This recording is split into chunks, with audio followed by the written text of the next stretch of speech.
சிருஷ்டிக்கும் எஜமானன் நீரே, சர்வ சிருஷ்டியை காப்பவர் நீரே.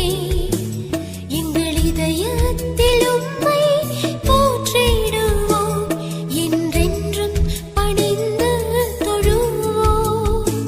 சர்வ சிருஷ்டிக்கும் எஜமானன் நீரே, சர்வ சிருஷ்டி